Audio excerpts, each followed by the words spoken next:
بسم اللہ الرحمن الرحیم۔ ظہر کی اذان کا وقت ہو چکا تھا۔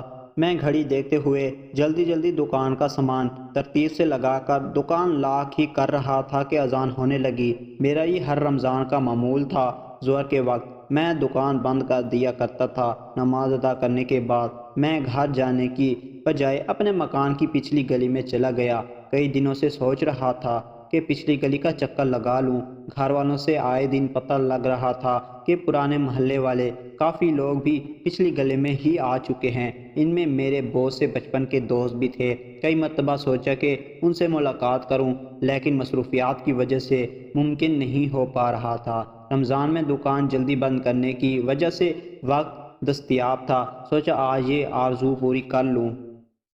جیسے ہی گلی میں داخل ہوا، نکڑ پر ہی ایک پرانے دوست سے ملاقات ہو گئی۔ میں شفیع کو دیکھ کر بہت خوش ہو گیا۔ شفیع بھی مجھے دیکھتے ہی بڑے اتفاق سے بغل گیر ہو گیا۔ خیر خیریت دریافت کرنے کے بعد ہم دونوں بچپن کی باتوں میں کھو گئے۔ باتیں کرتے کرتے میری نظر ایک بوڑھی خاتون پر پڑ گئی جو پڑوس والے ٹوٹے پھوٹے مکان سے نکل رہی تھی۔ میں نے شفیع سے پوچھا، یہ عارفہ خالہ ہی ہے نا؟ شفیع نے میری طرف دیکھتے ہوئے کہا، ہاں عارفہ خالہ ہی ہے۔ عارفہ خالہ ہمارے محلے کی سب سے امیر خاندان کی اکلوتی بہو تھی۔ خالو بہت بڑے کاروباری شخصیت میں سے ایک تھے، لیکن پورا خاندان بہت ہی محبتی اور خدا ترس تھا۔ اس وقت ہمارے حالات بہت خراب تھے۔ خالہ ہمیشہ امی کی مدد کر دیا کرتی تھی۔ ایک مرتبہ والد بہت زیادہ بیمار ہو گئے۔ اتفاق سے رمضان ہی چل رہا تھا۔ امی نے تمام جمع پونجی لگا دی، یہاں تک کہ اپنے زیور اور ہم بہن بھائیوں کے عید کی خریداری کے پیسے بھی صرف کر دیے، لیکن کچھ فائدہ نہ ہوا۔ بیماری میں والد کا انتقال ہو گیا۔ اس وقت عارفہ خالہ اپنے شوہر کے ساتھ رمضان کے عمرہ پر گئی ہوئی تھی۔ ہمارے حالات بد سے بدتر ہو چکے تھے۔ فاقہ کشی کی نوبت آ گئی تھی۔ لیکن امی بہت ہی خوددار اور انا پرست خاتون تھی۔ بہت سے محلے والوں نے مدد کرنے کی کوشش کی، لیکن امی نے اس ڈر سے انکار کر دیا کہ کہیں یہ زکوٰۃ کے پیسے تو نہیں۔ 29 کی شب تھی۔ عید کا چاند نظر آ چکا تھا۔ ہر طرف خوشی کا ماحول تھا، لیکن ہمارا گھر ماتم کا کندہ بنا ہوا تھا۔ دوسرے سارے بچوں کو دیکھ کر ہم لوگ بھی نئے کپڑوں اور جوتوں کے لیے امی سے ضد کر رہے تھے، اور امی بیچاری ایک گوشے میں خاموش بیٹھی ایک ٹک ہم بہن بھائیوں کو دیکھے جا رہی تھی۔ ان کی آنکھوں سے آنسو کی لڑی لگی ہوئی تھی۔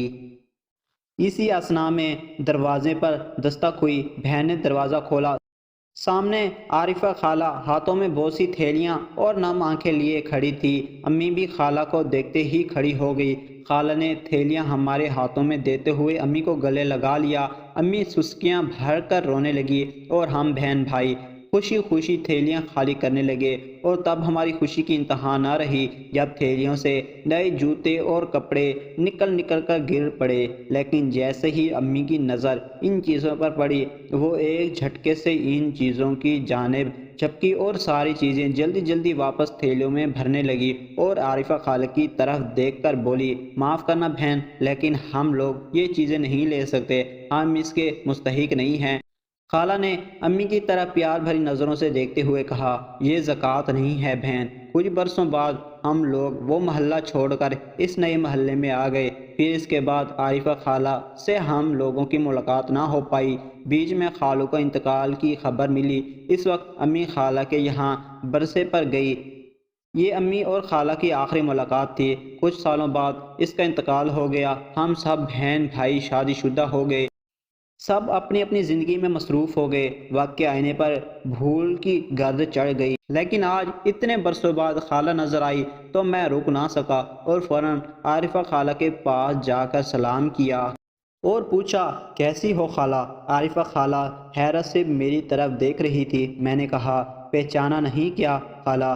میں سخاوت بی کا بڑا لڑکا احمد ہوں۔ احمد میرے بچے۔ خالہ اتنا ہی بول پائی اور مجھ سے لپٹ کر رو پڑی۔ وہ کبھی میرے بلائے لیتی، کبھی گلے سے لگا لیتی۔ میں آگے والی گلی میں رہتا ہوں خالہ، کبھی گھر آنا ضرور آؤں گی بیٹا۔ میں جانے کے لیے مڑا، لیکن مجھے ایسے لگا جیسے خالہ کچھ کہنا چاہتی ہو۔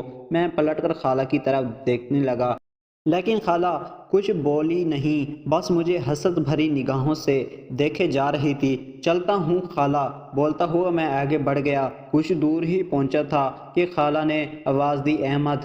میں واپس پلٹ کر خالہ کے قریب جا کر بولا، جی خالہ بولیں۔ خالہ کچھ دیر پیش و پیش میں خاموش کھڑی رہی، پھر دھیرے سے شرمندی سی ہوتے ہوئی بولی، زکوٰۃ بانٹ دی کیا؟ میں حیرت اور غم سے خالہ کی طرف دیکھتا رہ گیا۔ اگر بچی ہو تو مجھے دے دینا بیٹا، اللہ تمہارے رزق میں برکت دے۔